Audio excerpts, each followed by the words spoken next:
السلام علیکم ناظرین، خوش آمدید۔ اللہ آپ کو خوش رکھے، آباد رکھے، ہنستے مسکراتے رہیں، دل سے دعائیں ہیں آپ کے لیے۔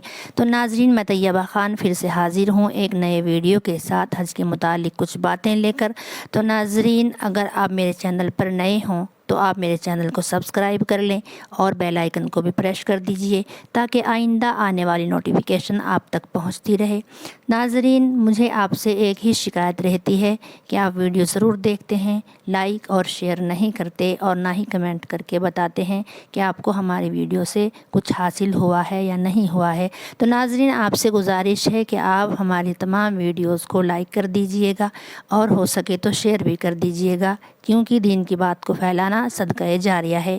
اگر میں نے یہ ویڈیو ڈالا ہے اور آپ نے اس کو شیئر کیا ہے تو آپ بھی اس میں برابر کے حصے دار ہوں گے، انشاءاللہ آپ کو بھی برابر کا ثواب ملتا رہے گا۔ اور ناظرین، جانے والے نئے حاجیوں کا فائدہ ہوگا، کیونکہ بہت سارے حاجی گاؤں سے اور اس طرح کے ہوتے ہیں کہ ان کو دین کی معلومات نہیں ہوتی اور وہ بیچارے حج کرنے کے لیے چلے جاتے ہیں اور ان سے الٹے سیدھے اسی طریقے سے بہت سارے کام وہاں پر ہو جاتے ہیں، بجائے حج اچھے سے ہونے کے اور وہ گناہ میں داخل ہو جاتے ہیں۔ تو اس لیے ناظرین، میں اتنی محنت سے ویڈیو بنا رہی ہوں تو آپ سے گزارش ہے کہ آپ اس کو زیادہ سے زیادہ شیئر کر دیجئے گا اور ناظرین کمنٹ کر کے ضرور بتائیے گا کہ ہماری ویڈیو کے ذریعے آپ کو کچھ حاصل ہوا ہے یا نہیں ہوا ہے۔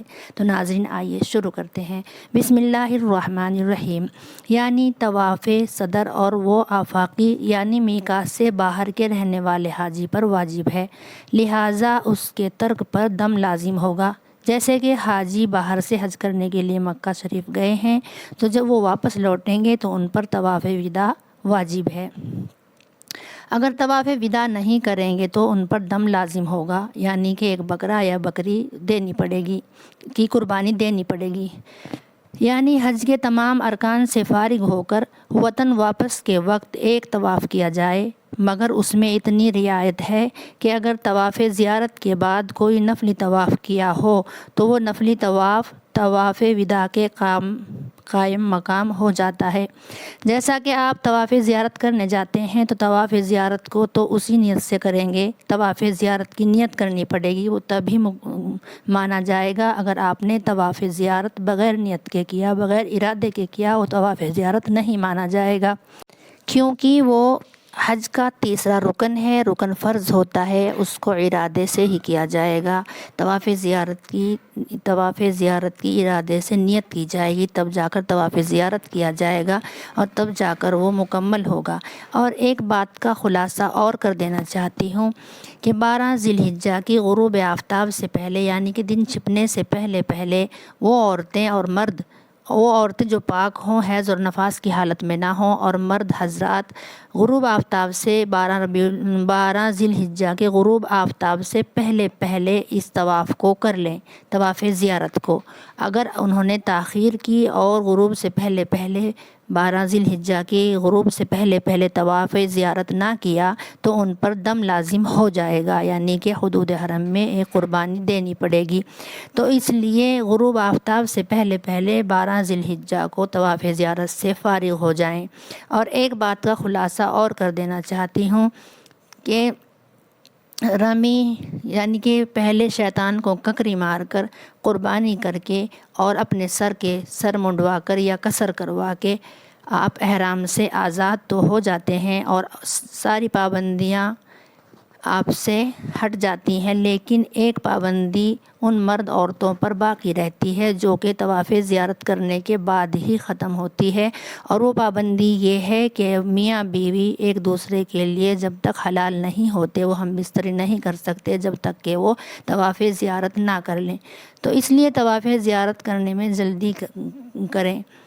اور جو حضرات کئی بار ایسا ہو جاتا ہے کہ کم علمی کی وجہ سے یا انہیں معلوم نہیں ہوتا اور طواف زیارت یعنی اس رکن کو چھوڑ دیتے ہیں اور اپنے وطن واپس آ جاتے ہیں، اگر وہ پوری زندگی بھی دوبارہ واپس جا کر طواف زیارت نہیں کرتے اور دم نہیں دیتے تب تک وہ میاں بیوی ایک دوسرے کے لیے حرام ہی رہتے۔ تو تو ناظرین اس بات کا خاص خیال رکھا جائے کہ یہ حج کا ایک اہم رکن ہے، اس کو چھوڑ دینے سے میاں بیوی ایک دوسرے کے لیے حرام رہیں گے جب تک کہ طواف زیارت نہ کر لیں۔ تو یہ اہم رکن ہے اور اس کو 12 ذی الحجہ کی غروب آفتاب سے پہلے کر لیں، اگر بعد میں کریں گے تو دم لازم ہوگا۔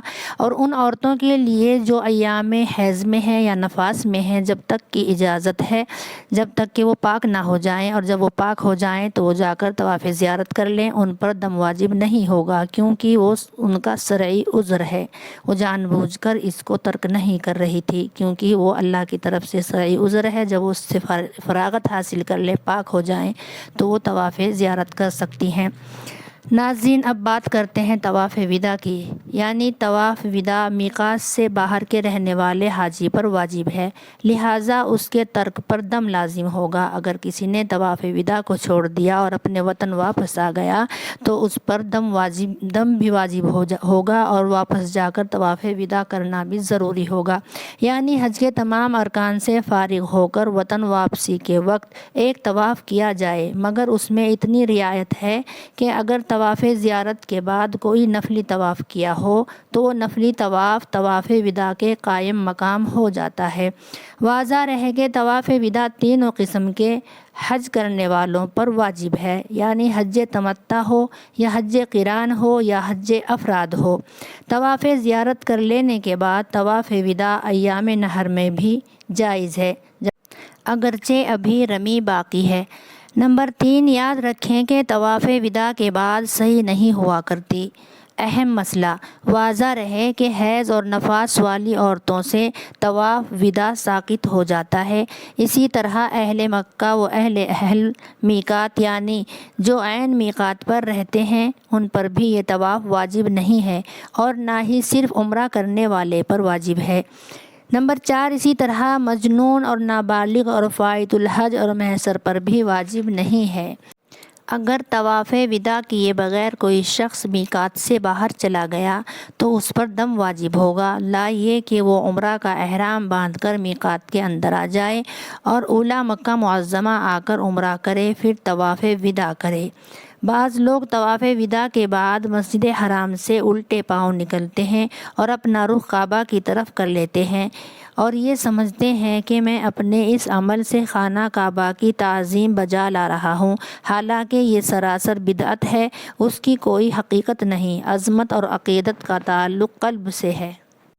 افعال حج پر ایک طائرانہ نظر۔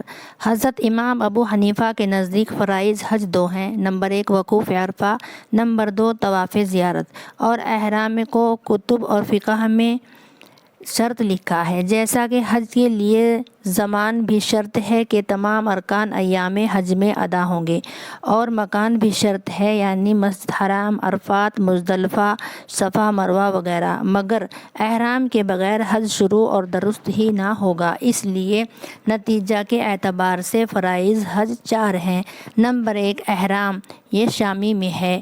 نمبر 2 وقوف عرفہ بعد الزوال میں ہے۔ نمبر 3 طواف زیارت 10ویں ذی الحجہ میں طلوع فجر کے بعد اس کا وقت شروع ہوتا ہے، یہ ہدایہ میں ہے۔ نمبر 4 مذکورہ تینوں امور میں ترتیب باقی رکھنا۔ نمبر 1 علامہ شامی نے طواف زیارت کی نیت کو بھی فرض قرار دیا ہے، یہ شامی میں ہے۔ فرائض حج میں سے اگر کوئی فرض چھوٹ جائے تو حج ادا نہ ہو۔ واجبات حج 6 ہیں۔ نمبر 1 وقوف مزدلفہ مقررہ وقت پر کرنا، اور مزدلفہ کے وقوف کا وقت صبح فجر کی نماز سے لے کر طلوع آفتاب تک ہے۔ نمبر 2 رمی کرنا۔ نمبر 3 حج قران، حج تمتع کرنے والے کو دم شکرانہ ادا کرنا اور ایام نحر میں کرنا، یعنی کہ حج کے دنوں میں ہی کرنا، ورنہ الگ سے ایک مزید قربانی واجب ہو جائے گی۔ نمبر 4 حلق رأسن یا قصر کرنا، یعنی کہ حلق یعنی کہ پورے سر کو منڈوانا، یا پھر اگر کسی مرد کے سر پر لمبے بال ہیں تو ایک انگلی کے پوروے کے برابر پورے سر کے بالوں کو کتروانا، اس کو قصر کہتے ہیں۔ اور عورت اپنی چوٹی پکڑ کر اس کا ایک لپیٹ اپنی انگلی پر لپیٹے اور اس کو کتر ڈالے، اس کا حلق یا قصر یہ اس طریقے سے ہوتا ہے۔ نمبر 5 صفا مروہ کے درمیان سعی کرنا۔ نمبر 6 آفاقی شخص کو طواف وداع کرنا۔ آفاقی بولتے ہیں باہر والے حاجیوں کو، جو باہر سے حج کرنے کے لیے مکہ مکرمہ پہنچے ہیں ان کو آفاقی بولتے ہیں، اور ان کو طواف وداع کرنا یہ بھی واجب حج ہے۔ واجبات افعال حج۔ نمبر 1 وقوف عرفہ اگر دن میں کیا ہے تو زوال کے بعد سے جب بھی وقوف کرے تو غروب آفتاب تک عرفات میں رہنا واجب ہے، اور اگر رات میں وقوف کیا تو وقت کی کوئی تحدید نہیں، تھوڑی دیر بھی کافی ہے۔ نمبر 2 باوضو طواف زیارت کرنا۔ نمبر 3 طواف میں سطر چھپانا۔ نمبر 4 طواف اور سعی غیر معذور کے لیے پیدل کرنا، یعنی جس کی کوئی مجبوری نہیں ہے تو طواف اور سعی پیدل کرنا۔ نمبر 5 جمرہ عقبہ کی رمی و قربانی و حلق میں ترتیب رکھنا۔ ترتیب کے معنی ہیں سب سے پہلے شیطان کو ککری مارنا، یعنی کہ رمی کرنا۔ رمی بولتے ہیں شیطان کو ککری مارنے کو، اور اس کے بعد پھر قربانی کرنا، اور پھر قربانی کے بعد حلق یا قصر کرنا، یعنی کہ سر منڈوانا یا پھر سر کے بال ایک پوروے کے برابر کتروانا۔ اس میں یہ ترتیب ضروری ہے۔ نمبر 6 طواف زیارت ایام نحر میں کرنا، یعنی کہ طواف زیارت 12 ذی الحجہ کی غروب آفتاب سے پہلے حج کے دنوں میں ہی کرنا۔ نمبر 7 طواف حتیم کو شامل کر کے کرنا۔ نمبر 8 حلق یا قصر ایام نحر میں اور حدود حرم میں ہی کرنا، یعنی کہ حلق یا قصر سر کے بال منڈوانا یا کتروانا حج کے دنوں میں ہی، یعنی کہ حدود حرم میں ہی کرنا۔ نمبر 9 ایک دن کی رمی دوسرے دن تک مؤخر نہ کرنا، آج کی رمی کو کل پر مت ٹالنا۔ نمبر 10 احرام کے ساتھ وقوف عرفہ کریں اور پھر رمی اور قربانی اور حلق میں ترتیب کے بعد احرام کھول سکتا ہے، یعنی کہ رمی کر کے پہلے شیطان کو کنکری مار کے، قربانی کر کے، پھر اپنے سر کے بال کتروا کر یا منڈوا کر پھر اس کے بعد احرام کو کھول سکتا ہے۔ احرام کھلنے تک ممنوعات احرام سے بچنا واجب ہے، اور طواف زیارت تک بیوی سے جمع کرنے سے بچنا بھی ضروری ہے۔ نمبر 11 آفاقی کا میقات سے احرام باندھنا۔ نمبر 12 سعی سے قبل طواف کا پایا جانا، خواہ طواف قدوم ہو یا طواف زیارت یا نفلی طواف۔ حج قران یا حج تمتع کرنے والے کو قربانی ایام نحر اور حدود حرم میں ہی کرنا۔